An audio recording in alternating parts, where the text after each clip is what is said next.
Oh, wow. So the number one danger of traveling overseas solo or just traveling solo in general, um, it's you and your experience. What's up, guys? Luke from Luke Life Charms. And solo travel, you must understand about solo travel is you are responsible for everything that happens to you. So why is that a great thing? Why is that a bad thing? Well, it's a great thing because you have control over you, how you feel, how you take things in, how you react to different things that are happening in your life, and while you're traveling. But here's the bad side: there's no one to blame but you. No one to blame but you. Because you have to remember, we create our experiences. I create my experience, you create your experience. It's not about what happens to you, not about what happens to me. I lost, I don't know, I've been traveling, I've lost some things that were really valuable to me. I lost a hammock when I was traveling overseas. I couldn't remember while I was traveling, actually. It wasn't even overseas. I was living overseas, so it wasn't overseas for me. But as I was traveling, I had a hammock I really loved. My little brother brought it for me. Then about 2 weeks later, I couldn't find it. I couldn't remember if I left it somewhere, and that was the first time I felt like I can't believe this happened to me. And I can't believe this happened to me. And then I just started to think about it, like, what if you realize that it happened for you? So as I started to think, as it happened for me, it made me realize I need to use it more. I used it one time, and that was probably month number 4, I think, of traveling. So the thing is, why is it a danger? Is because you can just point the blame all the time. You can land in a new country, in a new city, not speak the language, and just say, no one's here to talk to me. Everyone seems very rude here. Everyone seems very closed off. Well, whose fault is that? Nobody knows, really. You could blame them, but here we go. Whose responsibility is it? When I first got to Mexico City, I just felt like Mexican people were closed off. That's what I felt. I felt like they didn't really want to take in people who weren't part of their family, their primos, their cousins. Because everyone in Mexico is primos. I love Mexicans. And I just had this mentality for like 3 weeks, 2 weeks. And I was like, man, this isn't what I thought. I thought Latin culture was, open. And it is like this in other places. A lot of my friends from Colombia, Brazil, Argentina, Chile, very open. And I hadn't really hung out with Mexicans outside of the States before. And I was just like, man, everyone's really closed off here. And then I was like, people are closed off. I'm smiling. People aren't really looking. This was during kind of 2021 early, so people were still, everyone was wearing a mask, walking everywhere, and I was just thinking to myself, like, oh wow, okay, I don't know if this is for me. And then I went into my own danger of me saying it's about me. It's because no, this is happening for me.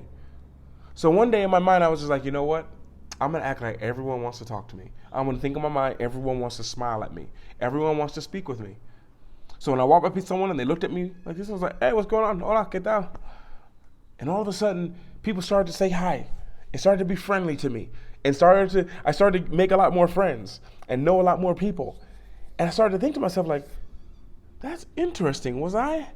Did everything just change over these last 2 weeks in Mexico? Did people just start to become more open? I was like, or was it me?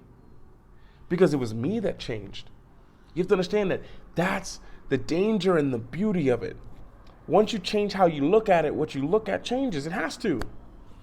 If you look up at the sky and you see it raining, and you look at the rain and you say, wow, the rain sucks, you're going to have a certain feeling.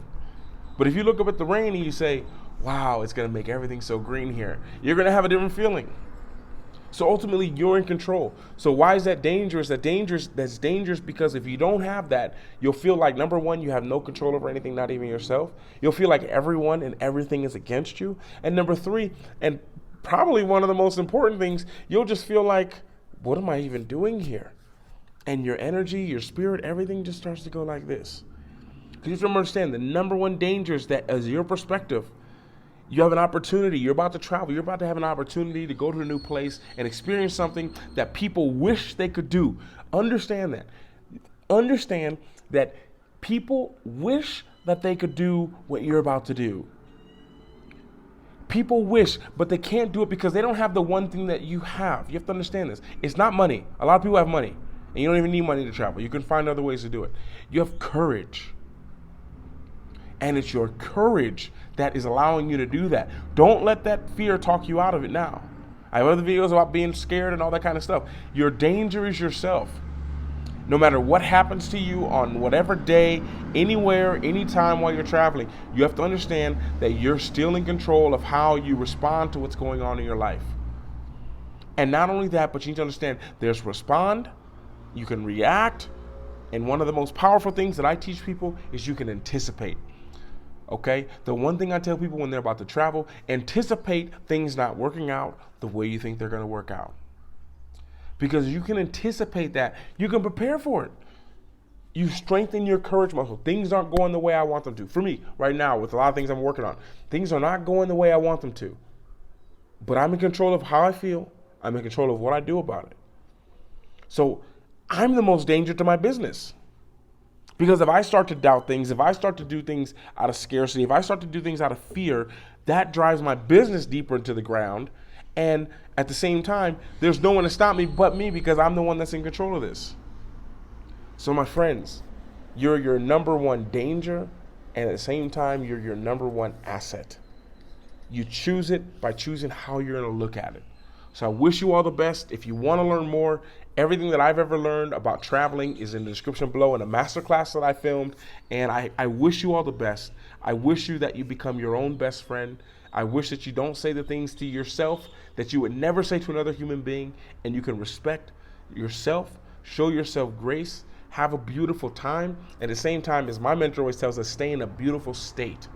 And that's one of the things that I find most important, because you can be your biggest danger or your biggest asset. See you later.